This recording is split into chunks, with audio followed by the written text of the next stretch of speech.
வணக்கம். இன்றைக்கி நம்ம வந்து நர்சரியில் இப்போ புதுசாக வந்திருக்கக்கூடிய செடிகளை பற்றி பார்க்கலாம். என்னென்ன ரகங்கள் வந்திருக்குங்கிறதும், என்ன மாதிரி செடிகள் எப்படி இருக்குங்கிறத பற்றியும் பார்க்கலாம்.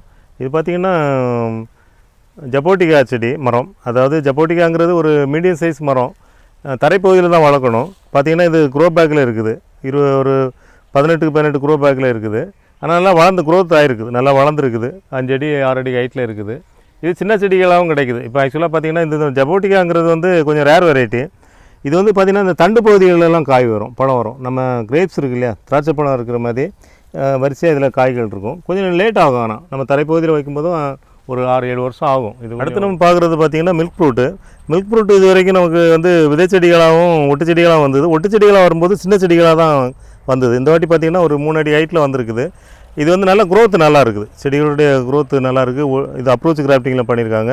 நம்ம தரைப்பகுதியில் வளர்க்கும்போது ஒரு 10 அடிக்குள்ளேயே நிறைய காய்கள் காய்க்கும். அது நம்ம பார்த்துருக்குறோம். அதேமாதிரி பார்த்திங்கன்னா விதை மூலம் போட்டோம்னா நமக்கு ஒரு 15 அடி 20 அடி அந்த மாதிரி வளரும், லேட் ஆகும்.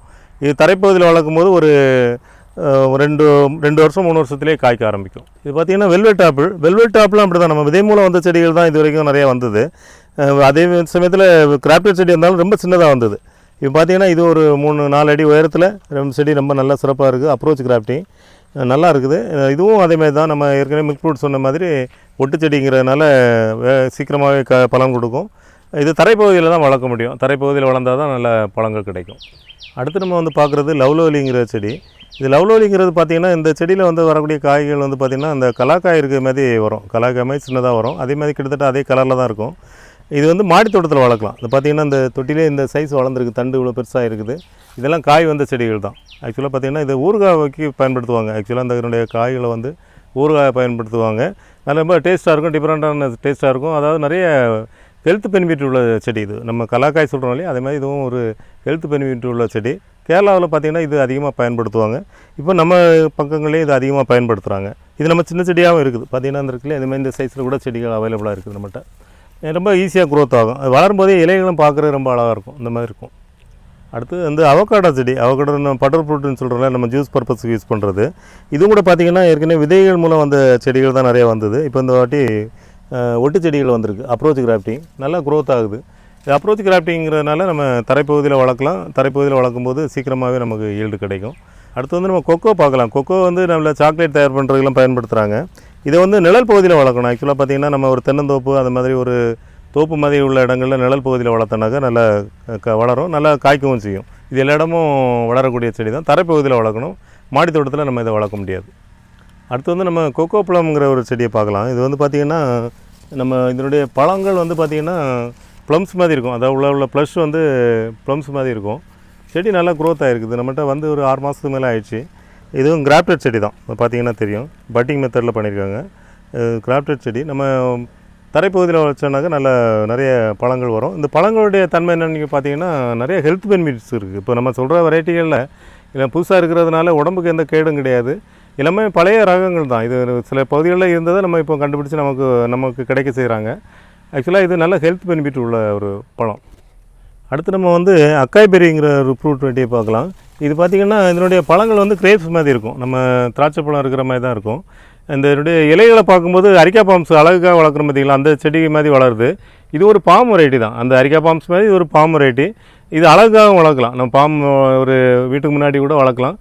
பாம் மாதிரி ஒரு அழகும் கொடுக்கும், அதே டைம் பழங்களும் கொடுக்கும். பழங்களை வந்து நம்ம ஜூஸ் பண்ணி சாப்பிட்லாம். இப்போ கிரேப்ஸ்லாம் ஜூஸ் போட்டு எப்படி சாப்பிட்றோம் அதே மாதிரி சாப்பிட்லாம்.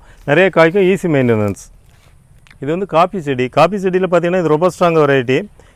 இது எல்லா இடங்களையும் பொதுவாக வளரக்கூடியது தான்.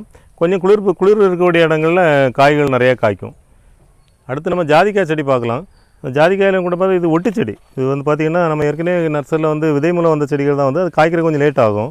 இது ஒட்டு செடிங்கிறதுனால சீக்கிரமாக காய் வந்திருக்கு. இந்த கவர்லேயே பேக்கெட்லேயே நமக்கு நிறைய காய்கள் வந்திருக்கிறது பார்க்கலாம். இதுவும் நம்ம தரைப்பகுதியில் வைக்கலாம், மாடியிலையும் வைக்கலாம். ஏன்னா சின்ன கவரில் தான் இருக்குது, அப்போ கூட நிறைய காய்கள் வந்திருக்குது. இது வந்து செடார் பே செரி வெரைட்டியில் இது ஒரு வெரைட்டி. இது புதுசாக இப்போ நம்ம நர்சரிக்கு வந்திருக்குது. ஸ்லோ க்ரோத்து தான். ரெண்டாவது மாடி தோட்டத்தில் இதை வளர்க்க முடியும். பார்த்திங்கன்னா மாடி தோட்டத்திலே வளர்க்க முடியும். அதுலேருந்து பழங்கள் நிறையா வரும். இந்த செடிகளும் இப்போ புதுசாக நம்ம நர்சரிக்கு வந்திருக்குது. அடுத்து வந்து கலாக்காய் செடி. இந்த கலாக்காய் செடி பார்த்திங்கன்னா இது நம்மகிட்ட தோட்டத்தில் இருக்கக்கூடிய செடி. இது மாதிரி தான் காய்கள் பழங்கள்லாம் இருக்கும். இது பார்த்திங்கன்னா நம்ம பேக்கரி செடி வாங்குகிறோம் இல்லையா, அந்த செரி வெரைட்டி தான். இந்த காய்களை தான் வந்து சில ப்ராசஸ் பண்ணி நமக்கு பழமாக கொடுக்குறாங்க, செரி பழமாக. இதனுடைய பழங்கள் ரொம்ப டேஸ்ட்டாக இருக்கும். ஊறுகாய்க்கு ரொம்ப நல்லது. மருத்துவ குணம் ஜாஸ்தியான இது. இந்த செடி பழங்கள் வந்து ரொம்ப மருத்துவ குணம் நிறைஞ்சது. இதை மட்டும் சின்ன செடிகளாகவும் அவைலபிளாக இருக்குது. நம்ம மாடி தோட்டத்தில் இதை வளர்க்க முடியும். சின்ன செடிகளாகவும் இருக்கும். கொஞ்சம் முட்கள் இருக்கும், லேசான முட்கள் இருக்கும். அதனால் வந்து இதை உயிர் வேலியாகவும் பயன்படுத்துவாங்க. இப்போ நம்மகிட்டே ஒரு கஸ்டமர் வாங்கினோம், உயிர் வேலிக்காக தான் ஒரு 1000 செடி வாங்கி உயிர் வேலி அமைச்சிருக்காங்க. இதை கட் பண்ணி நம்ம அந்த என்ன ஹைட்டுக்கு வேணுமோ மெயின்டைன் பண்ண முடியும். இந்த கலாக்காய் செடியினுடைய காய்கள் பார்க்கவும் இதெல்லாம் கொஞ்சம் பழுக்கிற ஸ்டேஜில் இருக்குது. இந்த உட்பகுதியில் பார்த்திங்கன்னா பழம் கூட இருக்குது. பார்த்திங்கன்னா பழங்கள் வந்து இதேமாதிரி தான் டார்க் ப்ரௌன் கலரில் இருக்கும். இந்த மாதிரி இருக்கும். இதையும் சாப்பிட்லாம், நம்ம அப்படியே சாப்பிட்லாம். இது வரைக்கும் நம்ம நர்சரிக்கு புதுசாக வந்திருக்க ரேர் வெரைட்டிஸ் பற்றி பார்த்தோம். இதில் ஏதாவது செடிகள் உங்களுக்கு தேவைப்பட்டுச்சுன்னா எங்கள் நம்பருக்கு காண்டாக்ட் பண்ணுங்கள். அந்த நம்பர் வந்து 9841986400. இந்த நம்பருக்கு காண்டாக்ட் பண்ணிங்கன்னா நாங்கள் தமிழ்நாடு ஃபுல்லாக பார்சலில் அனுப்புறதுக்கு தயாராக இருக்கோம். நன்றி, வணக்கம்.